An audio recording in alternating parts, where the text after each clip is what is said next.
Costa Rica के ओसा peninsula के रेन फॉरेस्ट में हूँ। मैं जानता हूँ कि यह इलाका पैसिफिक से घिरा है। अगर मुझे कोई नदी मिल जाए तो मैं उसके साथ साथ समंदर तक पहुंच जाऊंगा और तब मुझे शायद कोई इंसानी बस्ती मिल जाए। जमीन पर मौजूद पेड़ और झाड़ियां ज्यादा घने होते जा रही हैं और उनके बीच से गुजरना मुश्किल हो रहा है। ये झाड़ियां बहुत घनी हैं और अब ये दूसरे जंगल के ठीक बीचों बीच हैं। ऐसे जंगल में दिशा भटक जाना जानलेवा हो सकता है।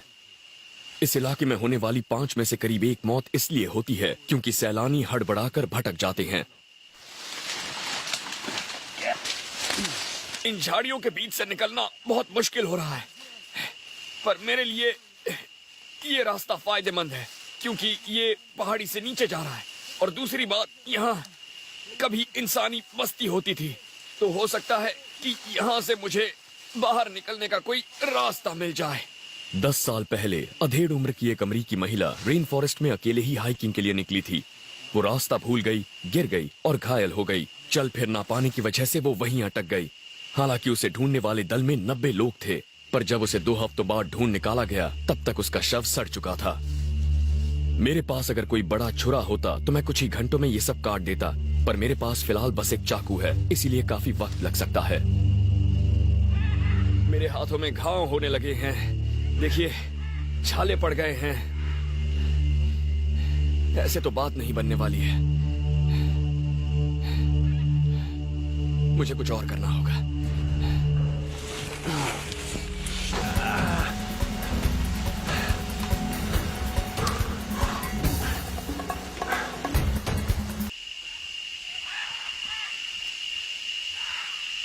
मैं खाने की कोई चीज ढूंढने के लिए नदी से दूर आ गया हूँ। जानवरों का शिकार करने या फंदे लगाने में ऊर्जा बर्बाद करने का कोई फायदा नहीं। यहाँ खाने के लिए बहुत से पौधे हैं, नीचे गिरे फल हैं, जैसे कि ये गार्सिनियास। ये मेरे बहुत काम का है। इसका स्वाद लीची जैसा होता है और इसमें ढेर सारी नेचुरल शुगर होती है। पौधे यहाँ खुराक का सबसे आसान जरिया हैं। 3 साल पहले एक लड़का सिर्फ केले खाकर और नदी का पानी पीकर जिंदा रहा। फिर उसने अपना रास्ता ढूंढ लिया था। जिंदा बचने वाले बहुत से लोगों का कहना है कि भटकने पर जंगल में सबसे बुरा वक्त होता है रात का, और अब अंधेरा होने वाला है। मैंने अभी तक कैंप नहीं बनाया है और आगे क्या होगा ये सोचकर बहुत परेशान हूं।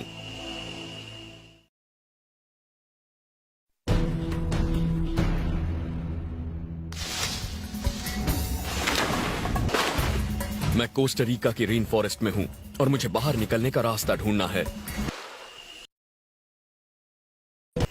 डिसेंट्री डायरिया का एक बिगड़ा हुआ रूप है। शायद मैं इसका शिकार नहीं हुआ हूं। शायद मेरे पेट में कोई वायरस चला गया है। हो सकता है मैंने गलती से किसी बैक्टीरिया या जानवर के मल को छू लिया हो। मुझे यकीन है कि मैंने कल जो पानी पिया था वो साफ था, लेकिन इसने मुझे याद दिलाया कि मुझे और ज्यादा सावधान होना चाहिए।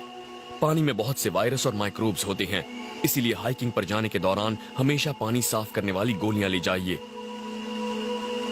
पर कभी कभी किस्मत आपका साथ नहीं देती।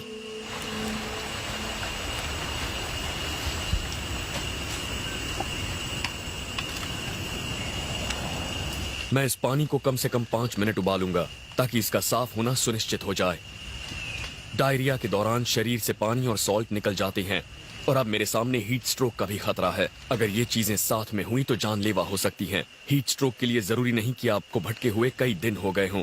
हर साल हाइकर कम पानी पीने की वजह से भी मारे जाते हैं।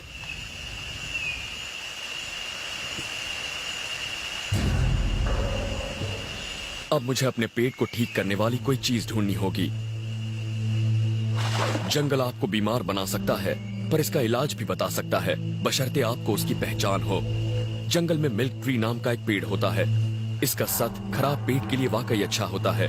इसकी अलग ही पहचान में आने वाली नुकीली कोंपलें होती हैं और इसमें दूध जैसा सफेद रस होता है। मैंने कैंप से करीब 800 मीटर ऊपर ऐसा एक पेड़ देखा था। बस अब मुझे वहां पहुंचकर उसे ढूंढना होगा।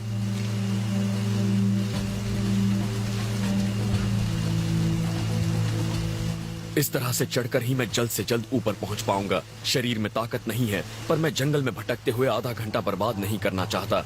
शुक्र है इस चट्टान पर पकड़ने की कई जगहें हैं। लेकिन एक बार फिर पानी मुझे रोक रहा है।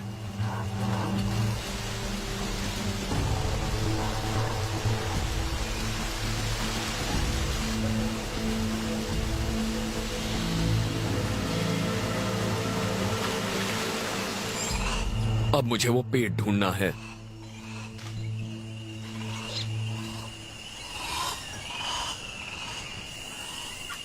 हमारे इस्तेमाल की करीब आधी दवाइयां रेन फॉरेस्ट के पौधों से ही बनाई जाती हैं। पेन किलर आइब्यूप्रोफेन को मंकी लैडर ट्री कहलाने वाली इस बेल से निकाला गया था। बस जाहिर है कि आपको यह पता होना चाहिए आप क्या ढूंढ रहे हैं, और मैं इसे ढूंढ रहा हूं। ये एक छोटा सा मिल्क ट्री लग रहा है और इसे कुदरती मिल्क ऑफ मैग्नीशिया कह सकते हैं। ये पेट के लिए वाकई अच्छा होता है और इससे मुझे थोड़ी ताकत मिलेगी। इसकी पहचान आप इस खास तरह की पत्तियों से कर सकते हैं। ये देखिए, इसकी कोंपलें भी ऐसी नुकीली होती हैं और जब आप इसे तोड़ेंगे तो इसमें से ये दूध जैसा रस निकलेगा। इस छोटे पेड़ के पास ही एक बड़ा मिल्क ट्री भी है जिसकी छाल अलग ही है। ये दिखने में आमी कैमोफ्लेज जैसी लगती है। आमतौर पर आपको ऐसे दुधिया रस वाले पौधों को खाने से बचना चाहिए। ये इसके जहरीले होने की निशानी है, पर मैं जानता हूं कि ये पेड़ जहरीला नहीं है। ये एक तरह का लेटेक्स है और यह आपके पेट को ठीक करता है। कमाल है, इसका स्वाद बहुत ही क्रीमी है। मेरी हालत जल्दी से ठीक होनी चाहिए, वरना आगे जो चुनौतियां आएंगी उनका सामना करना मेरे लिए मुश्किल साबित होगा।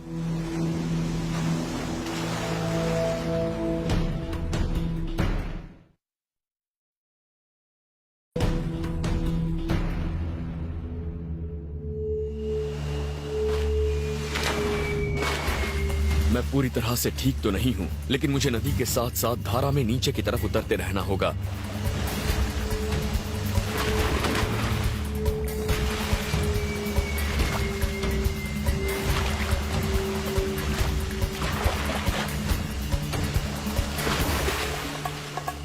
मैं नहीं जानता मैंने कितनी दूरी तय की है, पर लगता है कि मैं आगे बढ़ रहा हूं। लेकिन इससे थकावट भी हो रही है और दूरियां तय करने में काफी लंबा वक्त भी लग रहा है। पेट खराब होने से मुझे कमजोरी महसूस हो रही है और मैंने पिछले 2 दिन से ठीक से कुछ खाया भी नहीं है। मैं जानता हूं कि जंगल में अंधेरा बहुत जल्दी छा जाता है, इसीलिए मुझे कैंप और खाना ढूंढना होगा।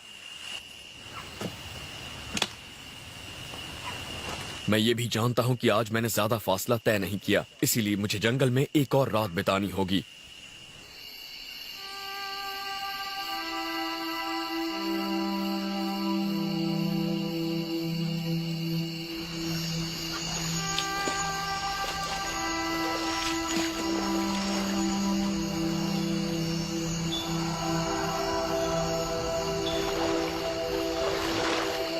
मैंने आग जला ली है और कैंप भी बना लिया है। अब मैं यहाँ पर कुछ मछलियाँ पकड़ने की कोशिश करने वाला हूँ और इस काम के लिए ये अच्छा वक्त है क्योंकि मैं जिन मछलियों को ढूंढ रहा हूँ वो रात के वक्त काफी सुस्त होती हैं। रोशनी के लिए मैंने बस एक लकड़ी ली है, इसके इर्द गिर्द पाम फाइबर लपेटा है और इस पर थोड़ा कैम्फर रेजिन डाला है ताकि ये मशाल जल सके। ये मशाल करीब 10 से 15 मिनट तक जलेगी।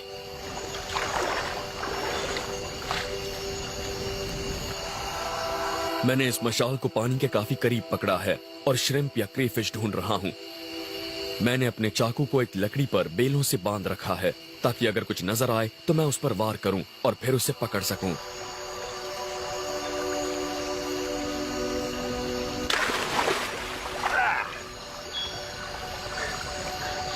वाह, इस जंगल में मैंने ये पहली जिंदा चीज पकड़ी है और ये वाकई बढ़िया है।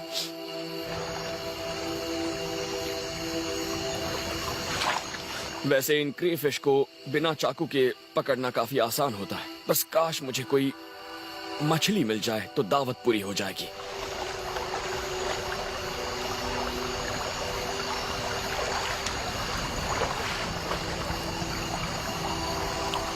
ओ, यहां पर एक है, पकड़ ली।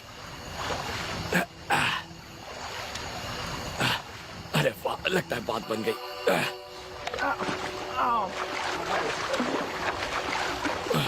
मुझे यकीन नहीं हो रहा, वो हाथ से निकल गई। वो मेरे चाकू पर लगी हुई थी, लगभग मर चुकी थी, और अब ये मशाल भी दम तोड़ रही है।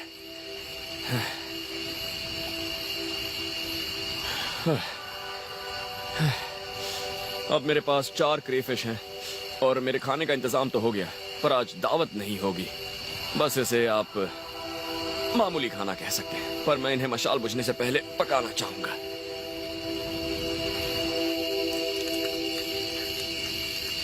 किसी भी तरीके से अपने जोश को बरकरार रखने की कोशिश कीजिए। कभी कभी बस आग जलाकर कुछ अच्छा खाने से ही जोश बढ़ जाता है।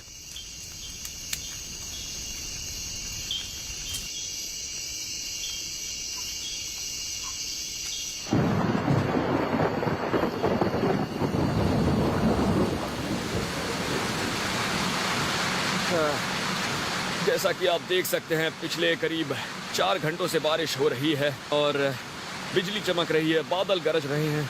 उसके अलावा सब कुछ पूरी तरह से भीग चुका है। ये माहौल आपकी हिम्मत और आपके जोश को हरा सकता है। कैंप ने शुरुआत के कुछ घंटों में मेरा साथ दिया, लेकिन उसके बाद पानी हर कहीं से बरसने लगा।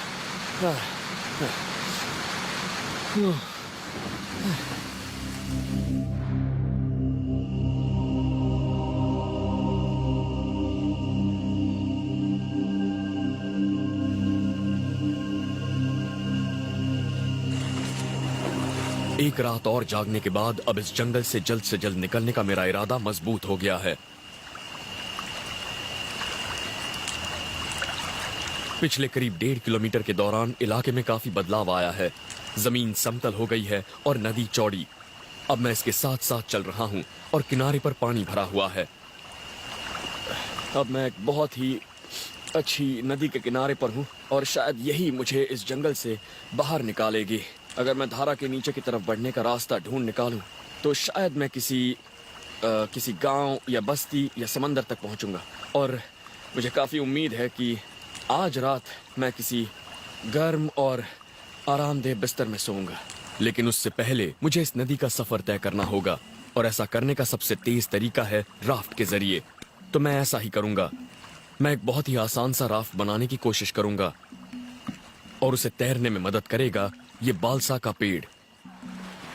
इससे अक्सर मॉडल्स बनाए जाते हैं क्योंकि ये बहुत हल्का और काटने में आसान होता है। इतना आसान कि मैं बस अपने चाकू और एक पत्थर से ही इसे काट सकता हूँ।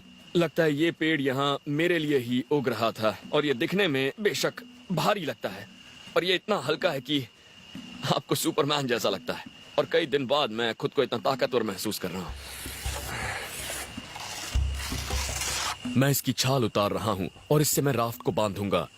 ये बहुत मजबूत और बहुत लचीली होती है।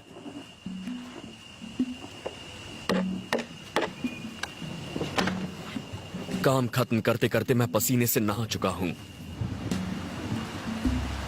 मैं उम्मीद कर रहा हूं कि ये उन चुनौतियों का सामना कर लेगा जो ये नदी मेरे सामने पेश करने वाली है।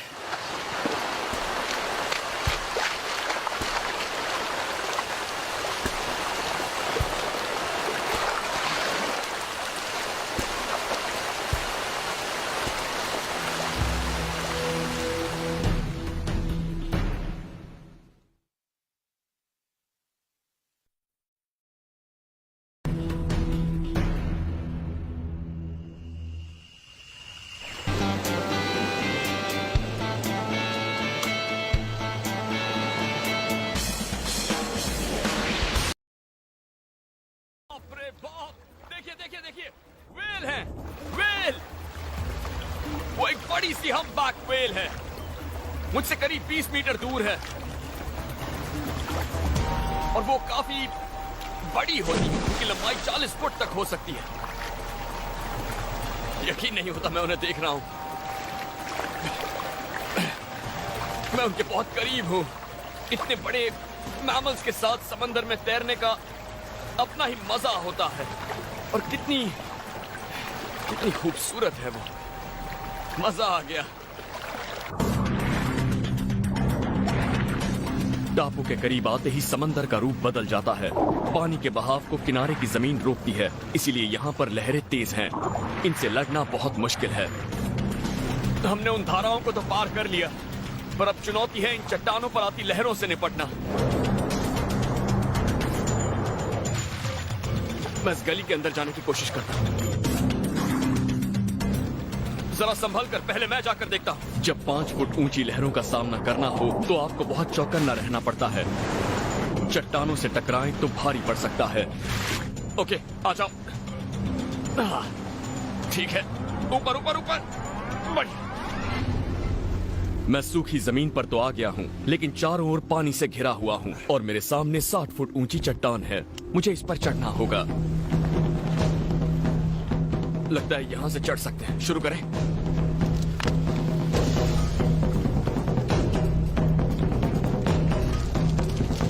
जब 2 टेक्टोनिक प्लेट्स करीब 15 लाख साल पहले टकराई थीं, तब ये टापू बने थे। समंदर का तल उस टक्कर से सतह के बाहर आ गया और यहाँ ये आर्किपेलागो बन गया। चूने के पत्थरों की इस भुरभुरी चट्टान पर चढ़ना आसान नहीं है, बहुत मुश्किल है। यहाँ भुरभुरे पत्थरों की एक परत सी बन गई है, चिड़ियों की पीठ है और बिल्कुल सूखी धूल भी। मुसीबत है। यहाँ पर कुछ भी ठोस नहीं लग रहा।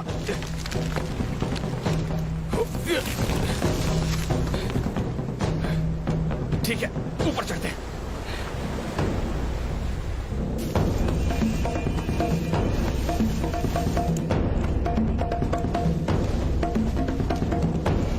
मुझे सबसे पहले तो इस टापू को पार करना है। इसका पूर्वी किनारा पनामा की ओर है। पहले ये पता लगाना होगा कि उसके आगे क्या है, तभी मैं आगे का प्लान बना सकता हूँ। 5 मिनट बाद मैंने इसे पार कर लिया है। जहां तक नजर जाती है सुनसान इलाका नजर आता है। जब सामने इतना, वहां एक जहाज है। चलिए जाकर देखते हैं। संभल के आना। ऐसे इलाकों में जब तक पीने के पानी का कोई स्रोत नहीं मिलता, तब तक आपको खुद ही अपनी जान बचाने के उपाय करने होंगे। मैं इस जहाज के मलबे की मदद से यहां से निकलने की कोशिश करूंगा।